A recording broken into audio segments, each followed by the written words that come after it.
ആദ്യം ജീവിച്ചിരിക്കുന്ന അന്തേവാസിയെ പരിചയപ്പെടാം. അള്ളാഹുവിന്റെ റസൂൽ വഫാത്തായി, അതോടെ തീർന്നോ? അള്ളാഹുവിന്റെ റസൂൽ വഫാത്തായി, അതോടെ തീർന്ന.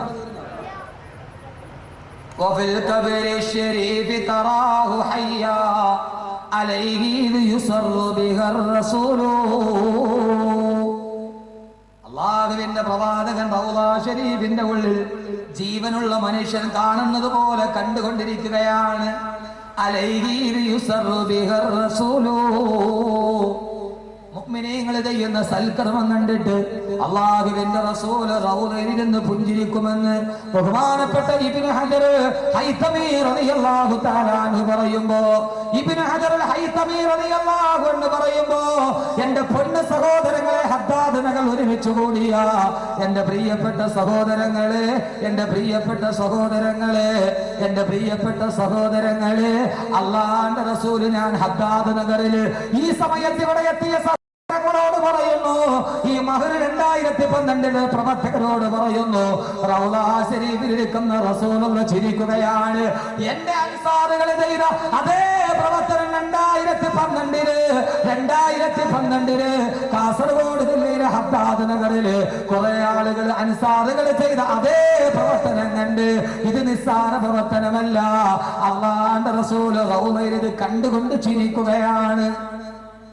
റസൂലുള്ള കണ്ടു ചിരിക്കുകയാണ്. കാരണം അലൈഹി യുസറു ബിഹർ റസൂലു, തന്റെ അനുയായികൾ അള്ളാഹുവിന്റെ റസൂൽ ഇഷ്ടപ്പെട്ട ഒരു കാര്യം ചെയ്ത റസൂലുള്ള റൗളയിൽ ഇരുന്ന് ചിരിക്കുന്നതാണ്. അള്ളാഹുവേ ഞങ്ങളുടെ ഈ പറച്ചിലും കേൾക്കലും നീ അങ്ങനെ ആക്കണേ അള്ളാഹുവേ, നീ അങ്ങനെ ആക്കണേ അള്ളാഹുവേ, നീ അങ്ങനെ ആക്കണേ അള്ളാഹുവേ. തിരക്കുണ്ടായിട്ടും വന്നിരുന്നി ഈ ഒരുമിച്ച് കൂടി ആയിരക്കണക്കിന് ആളുകൾ, അള്ളാഹുവേ നാളെ അവർ ഈ മദീനത്തെത്താൻ ഇരുത്തത്തെ കാരണമാക്കണേ അള്ളാഹുവേ. ചില അവസാനം നമുക്ക് നന്നായിട്ട് ദുആ ചെയ്ത് പിരിയാം. എല്ലാം മറന്നേക്ക്. ഇപ്പൊ നമ്മൾ ഇരിക്കണം മദീനയിലാണ്. ഇപ്പൊ നമ്മളവിടെ ഇരിക്കുന്നത് മദീനയിലാണ്. അള്ളാഹുവിന്റെ റസൂൽ ഇപ്പോഴും മദീനയിൽ ഒരു നിത്യ സാന്നിധ്യമായി ആദരവായ പ്രവാചകൻ നബി മുഹമ്മദ് സല്ലല്ലാഹു അലൈഹി വസല്ലം. മദീനയെ സ്നേഹിക്കണം. മദീനയിലെ ഒരു അന്തേവാസി അള്ളാഹുവിന്റെ റസൂൽ സല്ലല്ലാഹു അലൈഹി വസല്ലം. രണ്ടാമത്തെ അന്തേവാസി മദീനയിൽ ജീവിച്ചു പോയ ഒരു സമൂഹമുണ്ട്. ഇൻഷാ അല്ലാഹ് നമുക്ക് അവരുടെ ഗുണം, അവരുടെ സ്വഭാവം, ആ ഗുണവും സ്വഭാവം ഉണ്ടായാൽ അള്ളാഹു നമുക്ക് നൽകുന്ന പ്രതിഫലം, ഇതെല്ലാം ഇൻഷാ അല്ലാഹ് നമുക്ക് പിരിയാം. അള്ളാഹു തൗഫീഖ് നൽകുന്നു. ആ മദീനയിലെ രണ്ടാമത്തെ വിഭാഗക്കാരാരാ? ഖുർആൻ. والسابقون الأولون من المهاجرين والأنصار والذين اتبعوهم بإحسان رضي الله عنهم ورضوا عنه وأعد لهم جنات تجري من تحتها الأنهار. അല്ലാഹുവിന്റെ ഖുർആൻ പറയുന്നു, ആ മദീനയായത് എങ്ങനെയെന്നറിയോ? ആ മദീനത്തിൽ കുറെ ആളുകൾ താമസിച്ചിരുന്നു. ആരെന്നറിയോ? സാബിഖൂനൽ അവ്വലൂന മിനൽ മുഹാജിരീന വൽ അൻസാർ. അൻസാറുകളായ സഹാബാക്കൾ. സഹോദരങ്ങളെ, സഹാബാക്കൾ രണ്ട് വിഭാഗമാണ്. ഒന്ന് മക്കക്കാരായ മുഹാജിരീങ്ങൾ, രണ്ടാമത് മദീനക്കാരായ അൻസാറുകൾ. ആ അൻസാറുകളാണ് മദീനത്തിന്റെ അവകാശികൾ. അല്ലാഹു നമ്മളെയും അൻസാറുകളാക്കട്ടെ, അല്ലാഹു നമ്മളെയും അൻസാറുകളാക്കട്ടെ. ആരാ അൻസാറുകൾ എന്നറിയോ? അതറിയണമെങ്കിൽ മദീനയുടെ ചരിത്രമൊന്ന് പരതുക. ആദ്യം മദീനയുടെ ചരിത്രമൊന്ന് പരതുക. ആദരവായ പ്രവാചകൻ നബി മുഹമ്മദ് മുസ്തഫ, അല്ലാഹുവിന്റെ റസൂൽ മക്കയിൽ പ്രബോധനം നടത്തുമ്പോ റസൂലുള്ളാഹിക്ക് പ്രബോധനം നടത്താൻ കഴിയാതെ ഒട്ടകത്തിന്റെ ചീഞ്ഞളിഞ്ഞ കുടൽമാല കഴുത്തിലിട്ട് അല്ലാഹുവിന്റെ റസൂലിന് ബുദ്ധിമുട്ടാകുമ്പോ റസൂലുള്ള മദീനയിലോട്ട് പാലായനം ചെയ്യാൻ തീരുമാനിച്ചു. സഹോദരങ്ങളെ, പാലായനം ചെയ്യാൻ തീരുമാനിച്ചു. ആ റസൂലുള്ളാഹിനെ സഹായിച്ച ആളാണ് അൻസാറുകൾ. അൻസാറുകൾ എന്നാൽ സഹായികൾ. അല്ലാഹു നമ്മളെയും അൻസാറുകളാക്കട്ടെ, അല്ലാഹു നമ്മളെയും അൻസാറുകളാക്കട്ടെ. ആമീൻ പറയും മനുഷ്യന്മാർ. അല്ലാഹു നമ്മളെ അൻസാറുകളാക്കട്ടെ. അൻസാറുകളുടെ സ്വഭാവം എന്താണെന്ന് സഹായിക്കുക. അൻസാർ എന്ന് പറഞ്ഞതിന്റെ അർത്ഥം തന്നെ സഹായിക്കുന്നത്. അൻസാറിനെ പോലെയുള്ള ആളുകൾ കാസർഗോഡുണ്ട്. ഇവിടെ 6 പേരുടെ 6 മുസ്ലിം സഹോദര സ്ത്രീകളും ഒരു അമുസ്ലിം സ്ത്രീയുമാണ്. പ്രത്യേകിച്ച് കാസർഗോഡിന്റെ സാമൂഹിക അന്തരീക്ഷ പ്രകാരം ഈ നടക്കുന്നത് ഒരു മഹാസൗഹൃദത്തിന്റെ ചങ്ങലയാക്കി അള്ളാഹു മാറ്റിത്തരട്ടെ. അള്ളാഹു മാറ്റിത്തരട്ടെ. എന്റെ പൊന്നു സഹോദരങ്ങൾ, ഒരു അമുസ്ലിം സഹോദരി എന്ന് പറയുമ്പോൾ ആളുകൾക്ക് ചിലർക്കൊക്കെ ഒരു വിഷമം ഉണ്ടാകാറുണ്ട്. പക്ഷേ സഹോദരങ്ങളെ, ഒരു കാര്യം നിങ്ങൾ തിരിച്ചറിയണം. എൻ്റെ മുഖവും നിങ്ങളുടെ മുഖവും തമ്മിൽ വ്യത്യാസമുണ്ട്. എൻ്റെ കൈയും നിങ്ങളുടെ കൈയും തമ്മിൽ വ്യത്യാസമുണ്ട്. എൻ്റെ മുഖവും മുസ്ലിമിൻ്റെ മുഖവും ഹിന്ദുവിൻ്റെ മുഖവും തമ്മിൽ വ്യത്യാസമുണ്ട്. മുസ്ലിമിൻ്റെ കൈയും ഹിന്ദുവിൻ്റെ കൈയും തമ്മിൽ വ്യത്യാസമുണ്ട്. മുസ്ലിമിൻ്റെ കാൽപ്പാദവും ഹിന്ദുവിൻ്റെ കാൽപ്പാദവും തമ്മിൽ വ്യത്യാസമുണ്ട്. മുസ്ലിമിൻ്റെ കണ്ണും ഹിന്ദുവിൻ്റെ കണ്ണും തമ്മിൽ വ്യത്യാസമുണ്ട്. കണ്ണെന്ന് പറഞ്ഞാൽ വല്ലാത്ത വ്യത്യാസമുള്ള സാധനമാണ്.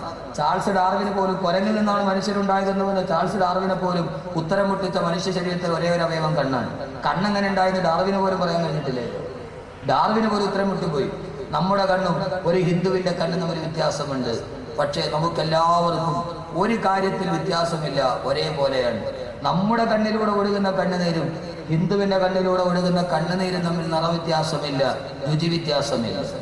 മകളെ കെട്ടിക്കാൻ കഴിയാതെ, സ്ത്രീധനമെന്ന് പറയുന്ന ദുരാചാരത്തിന്റെ നടുവിൽ മകളെ കെട്ടിക്കാൻ കഴിയാതെ ഒരു ചെറ്റക്കൂരയിലിരുന്ന് കരയുന്ന ഒരു പാവപ്പെട്ട ഹൈന്ദവ അമ്മയുടെ കണ്ണുനീരും, വിവാഹച്ചന്തയിൽ മാത്സര്യബുദ്ധിയോടെ കോടികളെറിഞ്ഞ് പകിട കളിക്കുന്ന സമുദായത്തിന്റെ നടുവിൽ മകളെ കെട്ടിക്കാൻ കഴിയാതെ പള്ളിക്കോലായിൽ വെള്ളിയാഴ്ച ദിവസം തുണി വിരിക്കുന്ന ഒരു മുസ്ലിം ഉമ്മയുടെ കണ്ണുനീരും, ഈ 2 കണ്ണീരും തമ്മിൽ ഒരു വ്യത്യാസവുമില്ല. കണ്ണുനീരിന്, മനുഷ്യന്റെ കണ്ണിലൂടെ ചാലിട്ടെടുക്കുന്ന കണ്ണുനീരിന് വ്യത്യാസമില്ല എന്ന് തിരിച്ചറിഞ്ഞ ഒരു മനുഷ്യ സ്നേഹികളാണ് ഒരു ഹൈന്ദവ സഹോദരിയുടെ കൂടെ കണ്ണീരൊപ്പാൻ തീരുമാനിച്ചത്. കണ്ണീരിന് എന്താണ് വ്യത്യാസമുള്ളത്? കണ്ണുനീരിന് എന്ത് നിറവ്യത്യാസമുള്ളത്? മോളെ കെട്ടിക്കാൻ കഴിയാതെ കഷ്ടപ്പെടുന്ന ഒരു ഹൈന്ദവ അമ്മയുടെ കവിൾത്തടത്തിലൂടെ കണ്ണുനീര് കയ്യിൽ തൊട്ടെടുത്തിട്ട് നിങ്ങളൊന്ന് രുചിച്ചു നോക്കുക, അതിന് വ്യത്യാസമായിരിക്കും, നിറവ്യത്യാസം ഉണ്ടാവില്ല. ഒരു മുസ്ലിം ഉമ്മയുടെ കണ്ണുനീരും എടുത്ത് നിങ്ങൾ രുചിച്ചു നോക്കുക, രുചിക്കും വ്യത്യാസം ഉണ്ടാവില്ല, അതിന് ഉപ്പ് രസമായിരിക്കും. കണ്ണുനീരിന് നിറവ്യത്യാസമില്ലെന്ന് തിരിച്ചറിയണം. അള്ളാഹു ഈ സദസ്സിന് അതുകൊണ്ട് എങ്ങനെ പറയണമെന്ന് എനിക്ക് തന്നെ അറിയാം. എൻ്റെ വാക്ക് തന്നെ പതറുകയാണ്. അള്ളാഹു ആ സന്ദർഭത്തിൽ അള്ളാഹു നിലനിർത്തി തരട്ടെ. ഇത് പറഞ്ഞിട്ട് എൻ്റെ വിഷയം തീർന്നു പോകില്ല. പലരും എന്നോട് പറയുന്ന ഒരേ ഒരു പരാതി, ഉസ്താദിന്റെ വിഷയം തീരുന്നില്ലെന്ന്. പള്ളത്ത് വന്നിട്ട് ഖുർആനിലെ കൂട്ടുകാർ പറഞ്ഞു, 8 കൂട്ടുകാർ പറഞ്ഞിട്ട് ഞാൻ വീട്ടിൽ പോയി, ബാക്കി ഇനി പറയാൻ കിടക്കാൻ. അതങ്ങനെയാണ്, ഞാൻ പറഞ്ഞാൽ അങ്ങനെ അങ്ങോട്ട് പോകും. ചില സമയത്ത് എനിക്കും കൂടെ ഉഷാറ് കയറി അങ്ങനെ അങ്ങോട്ട് പോകും. അള്ളാഹു നല്ല ആഫിയത്ത് നൽകട്ടെ. അള്ളാഹു നല്ല ആഫിയത്ത് നൽകട്ടെ. എൻ്റെ പൊന്നു സഹോദരൻ, കാസർഗോഡേക്കുള്ള യാത്രയിൽ ഞാൻ തകർന്നു. താമസം ഇവിടെ ഉണ്ടാക്കാറില്ല. ഞാൻ ഒന്നും പറയണ്ട, മൈക്ക് ഇവിടെ പോട്ട് മൈക്കല്ലേ, താമസിച്ചാൽ മാത്രം മതിയാ. ആരെങ്കിലും ചൂടുവെള്ളമൊക്കെ ഉണ്ടാക്കി തരണ്ടേ? എപ്പോഴും ഇവരിങ്ങനെ തോപ്പ് വെച്ച ആളുകൊണ്ടും തരൂ. ഫോട്ടോസ് പഞ്ചായത്തിന്, എൻ്റെ മൂത്ത മോൻ 6 വയസ്സുള്ളൂ. പഞ്ചായത്തിൽ നിന്ന് ആൾ വന്നു ഈ സെൻസസ് എടുക്കാൻ സിവറുകൾ. അപ്പോൾ അങ്ങനെ എടുത്തപ്പോൾ എൻ്റെ വീടിൻ്റെ തൊട്ടടുത്തുള്ള അംഗൻവാടിയിലെ ടീച്ചറാണ് സെൻസസിന് വന്നത്. അപ്പോൾ എൻ്റെ മോനുണ്ട്, ഞാനില്ല, എൻ്റെ ഭാര്യയും കുട്ടികളുണ്ട്. സെൻസൊക്കെ പൂരിപ്പിച്ചെടുത്തും വിവാഹം കഴിച്ചോ, എത്ര മക്കളുണ്ട് എന്നൊക്കെ ചോദിച്ചു. അപ്പോൾ ഈ ടീച്ചർ വെറുതെ, ഞാൻ ഈ കാസർഗോഡൊക്കെ പറഞ്ഞറിയാം, അപ്പോൾ ടീച്ചർ വെറുതെ ചോദിച്ചു, പാപ്പ വേറെ വിവാഹം കഴിച്ചിട്ടുണ്ടോ? എൻ്റെ ഭാര്യയോട് ചോദിച്ചാൽ വേറെ വിവാഹം കഴിച്ചിട്ടുണ്ടോ? അപ്പോൾ എൻ്റെ മൂത്ത മോൻ പറഞ്ഞു ഉണ്ട്. ഞാൻ അപ്പോൾ അവൻ ചോദിച്ചു അവിടെ നിന്ന് കാസർഗോഡ് നിന്നാണ്. അവൻ നോക്കുമ്പോൾ ശനിയാഴ്ച രാവിലെ ബാഗുമായിട്ട് ഇറക്കും, വ്യാഴാഴ്ച വാപ്പ വീട്ടിൽ വരുള്ളൂ. അവൻ്റെ സ്വന്തം വീട്ടിൽ ഒരു ദിവസം ഉള്ളൂ. 6 വയസ്സുകാരൻ പറഞ്ഞാണ്. അപ്പം എങ്ങനെയുണ്ട്?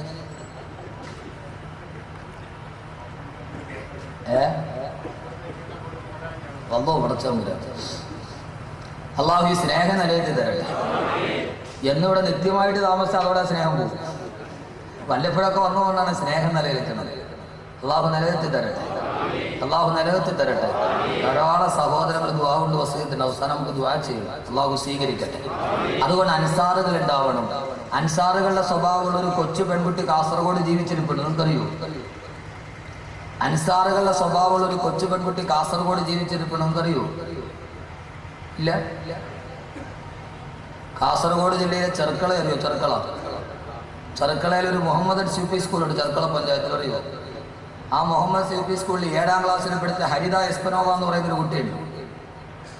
ഹരിത എസ്പനോവ എന്ന് പറയുന്ന ചെർക്കള പഞ്ചായത്തിലെ മുഹമ്മദ് യു പി സ്കൂളിൽ പഠിക്കുന്ന ഒരു കൊച്ചു പെൺകുട്ടി 2010 എനിക്ക് തോന്നുന്നു SSLC പരീക്ഷയ്ക്ക് ഒരു ക്വസ്റ്റ്യൻ വന്നു. കാസർഗോഡ് ജില്ലയിലെ ചെർക്കള പഞ്ചായത്തിൽ 7ാം ക്ലാസ്സിൽ ഇപ്പോഴാ പെൺകുട്ടി ജീവിച്ചിരിപ്പുണ്ട്. ഞാൻ അവിടെ വന്നതിന് മുമ്പ് ഒന്ന് കാണണമെന്ന് വിചാരിച്ചിരിക്കുക. ഹരിത എസ്പനോവ എന്ന ആ കൊച്ചുകുട്ടിക്ക് കേരളത്തിലുള്ള മുഴുവൻ കുട്ടികൾ SSLCക്ക് ഒരു കത്തെഴുതി. മലയാളത്തിലൊരു ക്വസ്റ്റ്യൻ ആയിരുന്നു. ആരാണ് ആ കുട്ടി? ഒരു കൊച്ചു പെൺകുട്ടി, ഹരിത എസ്പനോവ, ചെറുക്കള പഞ്ചായത്തിലാണ്. ഇപ്പോഴും ആ കുട്ടി ജീവിച്ചിരിക്കുന്നുണ്ട്. ആ കുട്ടിക്ക് ഇന്നേ വരെ അവളെ കണ്ടിട്ടില്ലാത്ത ഈ കേരളത്തിലെ മുഴുവൻ കുട്ടികളും SSLC പരീക്ഷ എഴുതുന്ന പരീക്ഷാ ഹാളിൽ വെച്ച് തങ്ങൾ ഇതേവരെ കണ്ടിട്ടില്ലാത്ത ആ കൂട്ടുകാരിയെ അഭിനന്ദിച്ചുകൊണ്ടും അനുമോദിച്ചുകൊണ്ടും ഒരു കത്തെഴുതി. അവൾ ലോക പ്രശസ്തിയായി മാറിയ കൊച്ചു പെൺകുട്ടി. അവൾ ചെയ്തതോ ഇതുപോലൊരു ദൗത്യം. അവൾ ചെയ്തത് ദൗത്യം എന്താ അറിയാം? ഹരിതേശ്വരൻ അറിയാൻ കഴിയും.